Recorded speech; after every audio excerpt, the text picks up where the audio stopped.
Oke, thank you Hajime Isayama. Masterpiece yang hampir 12 tahun tamat. Saat ini cerita Attack on Titan mahakarya Hajime Isayama ini memang telah berakhir, but masih banyak sebenarnya misteri yang mestinya harus dipecahkan. Tetapi ya sudahlah ya. Dan karena sudah banyak yang mereview full tentang ending chapter terbaru kemarin itu, kita mau coba bahas sisi perspektif lain melalui pendekatan karakter utama yang telah gugur, si pemuda pencari kebebasan Eren Yeager. So relax, kita intro dulu.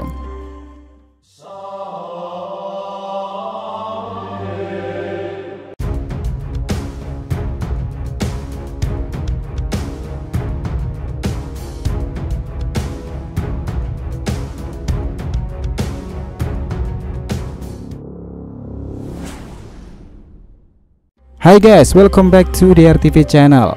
Nah, kali ini kita akan membahas mengenai tribute to Eren Yeager, sang pemuda pencari kebebasan yang telah berakhir itu.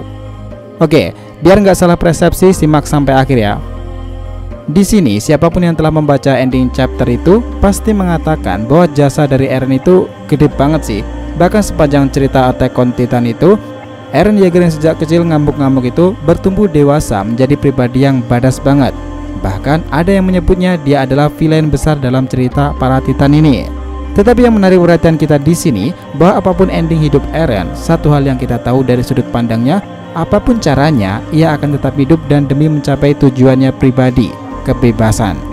Bertarunglah, jika menang kau akan tetap hidup.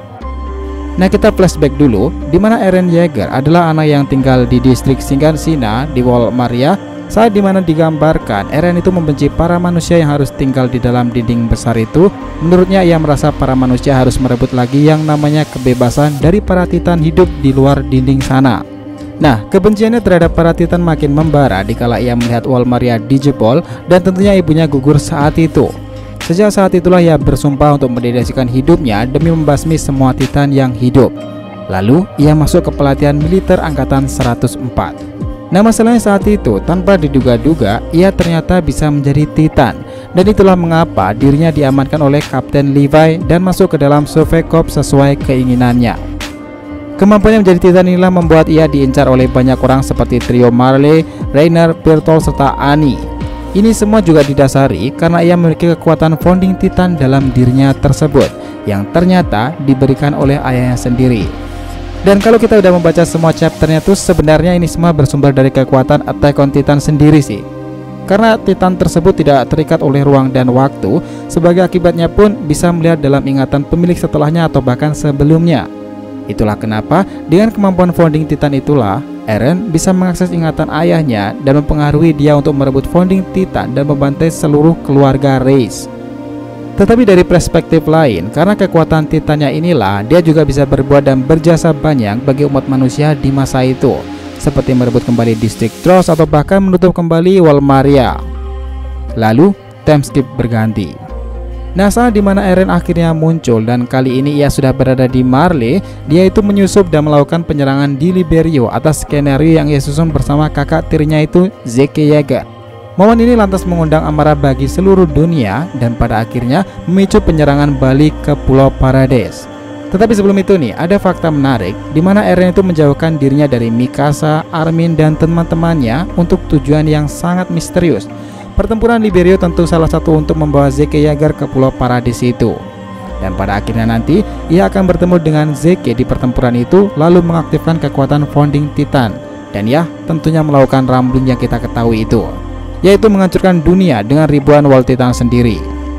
Namun, pada akhirnya setelah kita membaca chapternya ini, dia itu berakhir di tangan Mikasa dan secara langsung mengakhiri sejarah panjang para Titan.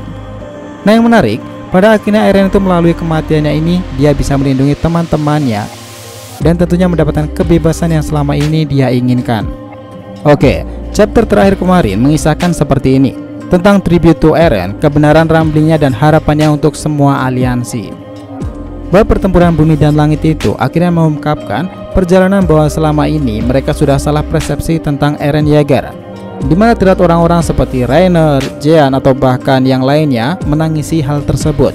Karena menurutnya apa yang dilakukan Eren itu sungguh gila dan aliansi memang sudah dijadikan pahlawan oleh Eren Yeager. Dan tentunya saat ini para pemilik Titan telah dihapus selama-lamanya. Kita tahu nih, Poni saja itu sangat terharu. Ibunya juga kemungkinan besar itu kembali ke wujud manusianya lagi. Dan inilah kebebasan yang selama ini mungkin diinginkan oleh Eren Yeager. Sekarang ini, Yeagers yang tersisa ternyata sudah membentuk sebuah grup baru pengganti Survey Corps, di mana Pulau Paradis sendiri pun juga sudah menjadi sebuah negara dengan sistem pertahanan yang sangat kuat. Namanya sekarang adalah Eldia. Jika kami menang, kami hidup.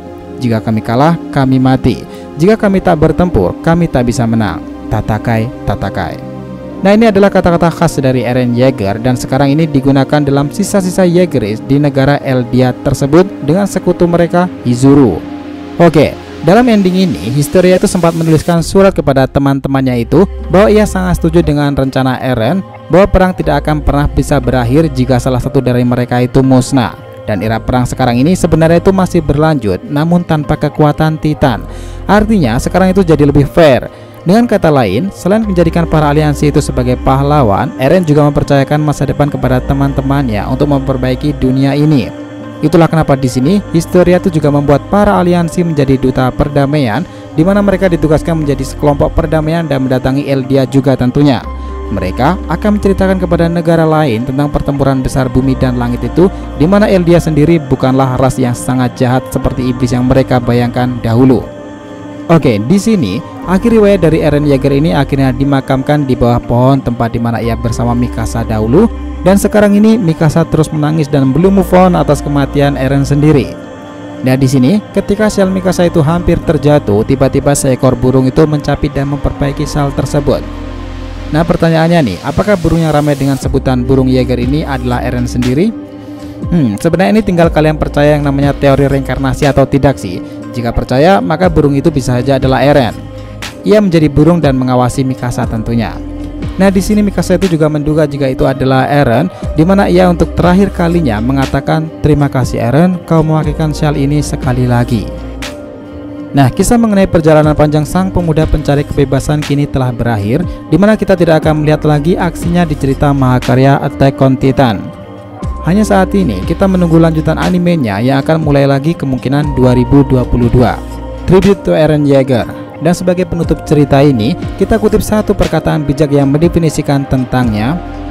Kau memiliki kebebasan untuk mempertahankan kebebasan dunia, dan aku memiliki kebebasan untuk terus bergerak maju. This is Attack on Titan. So guys, jadi itulah tadi perjalanan panjang Eren Yeager, si pemuda pencari kebebasan itu. Thanks telah mengikuti cerita ini. Jangan lupa kasih saran dan subscribe. Semoga cerita yang memberikan informasi dalam tiap pembahasan animenya. Thank you telah menonton konten DR TV and will be come back.